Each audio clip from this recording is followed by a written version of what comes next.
এই একটা ভিডিও আপনার লাখ লাখ টাকা বাঁচিয়ে দিতে পারে। যারা সার্ভার সাইড ট্র্যাকিং নিয়ে চিন্তিত আছেন, ফেক অর্ডার নিয়ে চিন্তিত আছেন, এই দুইটারই কমপ্লিট সলিউশন আপনারা এটাতে পেয়ে যাবেন।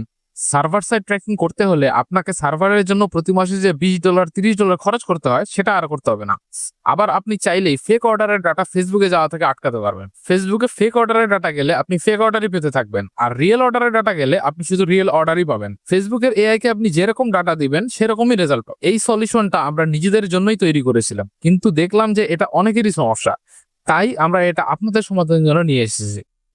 যখনই আপনার কাস্টমাররা আপনার ল্যান্ডিং পেজে আসবে, ঠিক আছে? যেমন আমি যদি আমার ল্যান্ডিং পেজটা আবার ভিজিট করি, তাহলে দেখা যাবে যে আমি যদি আমার ইভেন্ট ম্যানেজারে যাই, এখানে এই যে ইভেন্টগুলো আসতে থাকবে। এগুলো আগের ইভেন্ট, যেগুলো যখন আমি আগে ভিজিট করছিলাম তখন এই ইভেন্টগুলো আসছিল।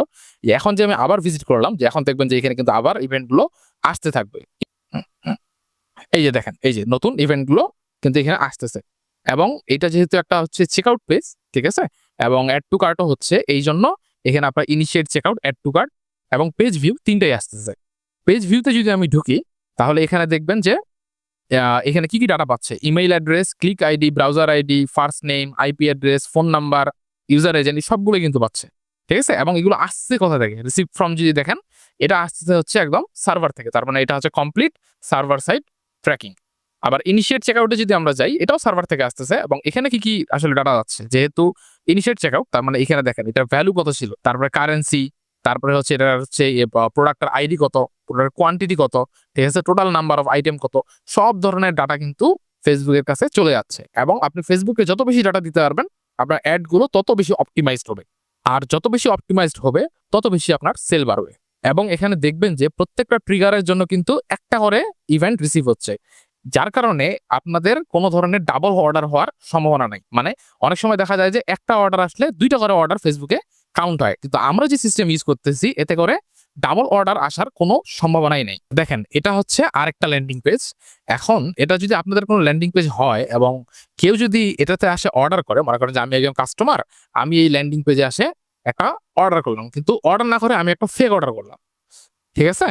অর্ডার না করে আমি একটা ফেক অর্ডার করলাম। এখন ফেক অর্ডার করলে কি হচ্ছে, দেখেন আমি এখানে প্লাগইনের সেটিংস এর মধ্যে এই যে send purchase data immediately two Facebook, এটাকে কিন্তু আমি অফ করে রাখছি।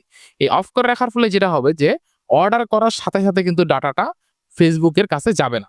দেখেন, ফেসবুকের কাছে এখানে শুধুমাত্র একটাই ডাটা আসবে, সেটা হচ্ছে পেজ ভিউ, ঠিক আছে? যেহেতু এই পেজটা, থ্যাংক ইউ পেজটা ভিউ হয়েছে, এই জন্য এখানে এই যে পেজ ভিউ ইভেন্টটা এখান থেকে কিন্তু ফায়ার হয়েছে। এখনো কিন্তু পারচেজ ডাটাটা ফেসবুকের কাছে যায়নি। তো আমি যদি এখন এখানে ই-কমার্স থেকে অর্ডারে যাই, অর্ডারে গেলে এখানে দেখবেন যে এই যে অর্ডারটা কিন্তু এখানে চলে আসছে আমার, কিন্তু ওই অর্ডারের ডাটা ফেসবুকের কাছে যায়নি। তো এখন মনে করেন যে অফিস থেকে আমাকে কল করলো, কল করে হচ্ছে অর্ডারটা কনফার্ম করলো। যখন অর্ডারটা কনফার্ম করবে, তারপরে যদি কেউ এখান থেকে প্রসেসিং থেকে এখানে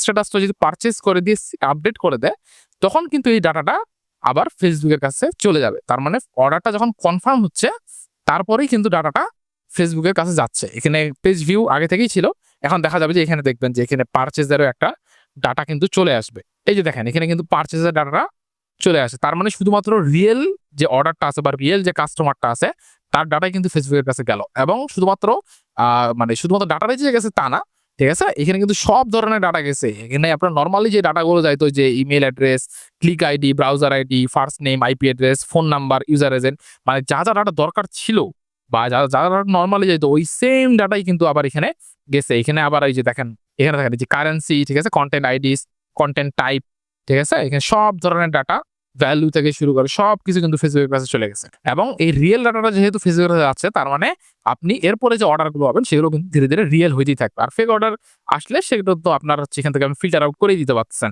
যে এখানে ফেক অর্ডারের ডাটাগুলো যাচ্ছে না। তার মানে ফেসবুক কিন্তু আপনার কাছ থেকে যে ফেক অর্ডার আছে তার জন্য কিন্তু কোনোভাবেই চার্জ করতে পারবে না। শুধুমাত্র রিয়েল অর্ডারের জন্যই কিন্তু সে চার্জ করবে। তার মানে আগে যদি 10টা অর্ডার আসতো, 10টার মধ্যে যদি 4টা, 3টা বা 4টা ফেক হইতো, এখন কিন্তু 10টার মধ্যে 10টাই রিয়েল কাস্টমার ফেসবুক বুঝতে পারতেছে। তো 10টাই যেহেতু রিয়েল কাস্টমার, তার মানে আগেও কিন্তু আপনার 10টা অর্ডারের জন্য $20 কাটতো, এখনো 10টা অর্ডারের জন্য $10 বা $20 কাটবে, যেটা কাটে আরকি, ঠিক আছে? কিন্তু আগে ওর ভিতরে থাকতো ফেক অর্ডার যুক্ত থাকতো, কিন্তু এখন আর ওর মধ্যে ফেক অর্ডার থাকবে না। এখন শুধুমাত্র ওখানে রিয়েল অর্ডার গুলোই থাকবে। তার মানে আপনার ডলারও সেভ হচ্ছে এবং আপনি শুধুমাত্র রিয়েল অর্ডার গুলোই পাচ্ছেন। এই প্লাগইনটার মাধ্যমে আপনারা ফেসবুককে এই যে ডাটাগুলো আমরা পাঠাইলাম এর বাইরেও ডাটা পাঠাইতে পারবেন। মানে অর্ডার আসার পরে অর্ডারের যে একটা লাইফ সাইকেল আছে, মানে অর্ডারটা যে কনফার্ম হচ্ছে, তারপর শিপিং এ চলে যাচ্ছে, ঠিক আছে? তারপরে প্রোডাক্টটা কি রিটার্ন হচ্ছে নাকি ডেলিভার হচ্ছে, এই পর্যন্ত ডাটাও দিতে পারবেন। এর ফলে যেটা হবে যে Facebook অ্যাড কিন্তু আপনার আরো বেশি ডাটা পাচ্ছে এবং আপনি এগুলা দিয়ে কাস্টম অডিয়েন্সও করতে পারবেন। যেমন আমি যদি আমার এই অর্ডারটাতে আসি, ঠিক আছে? মনে করেন যে এই অর্ডারটা আমার কনফার্ম হইলো। ঠিক আছে? কনফার্ম হইলে আমি কি করব? এটাকে কনফার্ম করে দেব। তো আমি যদি এখন কনফার্ম করে দেই, কনফার্ম করে দিলে কিন্তু এই কনফার্মড অর্ডার কনফার্ম এইটা কিন্তু Facebook এর কাছে চলে যাবে। এখন আমরা যদি একটু দেখি যে এটা আসলে Facebook এর কাছে যাচ্ছে কিনা। তো এখানে দেখবেন যে এখানে এটা তো আগে থেকেই ছিল পেজ ভিউ। ঠিক আছে? এখন এখানে দেখবেন যে একটা অর্ডার কনফার্মড একটা ইভেন্ট ফায়ার হবে। এই যে দেখেন অর্ডার কনফার্মড একটা ইভেন্ট কিন্তু এখানে চলে আসছে এবং এখানে সব ধরনের ডাটাও কিন্তু চলে আসছে। মানে এর আগে যে ডাটাগুলো আসছিল email address, first name, last time, এই সব ধরনের ডাটা কিন্তু এর কাছে চলে আসছে। ঠিক আছে? এই সেম ভাবে আপনি যদি আবার হচ্ছে এখান থেকে শিপিং করে দেন, ঠিক আছে? মানে অর্ডারটা যখন শিপিং এ চলে গেল বা আপনি যদি এখান থেকে করেন যে অর্ডারটা রিটার্ন হয়েছিল কিনা বা ডেলিভার যদি হয়ে যায়, আপনি ডেলিভার দিয়ে দিলেন। ঠিক আছে? ডেলিভার দেওয়ার পর এখান থেকে আপনি জাস্ট এটাকে সিম্পলি আপডেট করে দিলেন। এখন সিম্পলি আপডেট করে দিলে যেটা হবে যে এখানে আপনার হচ্ছে এখানে এর আগে কি ছিল? অর্ডার কনফার্ম ছিল। এখন এখানে অর্ডার ডেলিভার্ড এর একটা ইভেন্ট কিন্তু চলে আসবে। এই যে দেখেন অর্ডার ডেলিভার্ড ইভেন্টটাও কিন্তু আমাদের ফায়ার হয়ে গেছে। আচ্ছা, এখন যদি আপনি হচ্ছে চান অর্ডারগুলো আসার সাথে, সাথেই Facebook এর কাছে চলে যাক, আপনি সেটাও করতে পারবেন। এখান থেকে আপনি আমাদের প্লাগইনে যাবেন। প্লাগইনে যাওয়ার পরে এখান থেকে হচ্ছে এই যে send purchase data immediately two Facebook এটা চেক করে দিবেন। মানে এটাকে সিলেক্ট করে দিবেন, দিয়ে এটাকে সেভ করে দিবেন। এখন যেটা হবে সেটা হচ্ছে যে যখনই কাস্টমার আসবে ল্যান্ডিং পেজে এবং এসে এখান থেকে অর্ডার করবে, ঠিক আছে? অর্ডার করে এখানে যখন আমাদের হচ্ছে থ্যাংক ইউ পেজে চলে যাবে, চলে গেলে আমরা যদি এখন আমাদের ইভেন্ট ম্যানেজারে যাই, ইভেন্ট ম্যানেজারে দেখবো যে আমি যখন ল্যান্ডিং পেজে গেছিলাম তার জন্য তো এই ৩ টা ফায়ার হইছে এখান থেকে। ঠিক আছে? এখন দেখবেন যে এখানে এই যে সাথে, সাথে কিন্তু পারচেজ ইভেন্টটা ফায়ার হয়ে গেছে এবং পারচেজ ইভেন্টের ভিতরে যদি আমরা যাই তাহলে দেখবেন এখানে সবগুলো ডাটা চলে আসছে। ভ্যালু ৯৯০, ঠিক আছে? কারেন্সি, বিডিটি, কনটেন্ট আইডি মানে হচ্ছে প্রোডাক্টের আইডিটা কত, ঠিক আছে? তারপরে হচ্ছে কনটেন্ট যেখানে এই প্রোডাক্টের আইডি এবং quantity, total number of item কত ছিল। তারপরে এই যে এখানে সবগুলো এই যে click ID, first name, IP যা, যা আসার কথা আরকি। যা, যা সেট করা থাকবে সবই এখান থেকে চলে আসবে। এবার একটু দেখা যাক যে আসলে আমাদের ইভেন্ট ব্যাচ কোয়ালিটি গুলো কিরকম। এখানে যদি আপনি দেখেন দেখা যাবে যে পেজ ভিউ এর হচ্ছে 8.5, add to cart 8.9, initiate checkout 8.9, purchase এর হচ্ছে 9.3, ভিউ কনটেন্ট এর 9.1, ঠিক আছে? অর্ডার কনফার্ম 9.3, অর্ডার ডেলিভার্ড এটাও 9.3। তো দেখা যাচ্ছে যে আসলে আমাদের ইভেন্ট ব্যাচ কোয়ালিটি গুলো অনেক ভালো। এই প্লাগইনটি অর্ডার করতে নিচে দেওয়া অর্ডার নাও বাটনে ক্লিক করুন অথবা আমাদের পেজে মেসেজ করুন। আসসালামু আলাইকুম।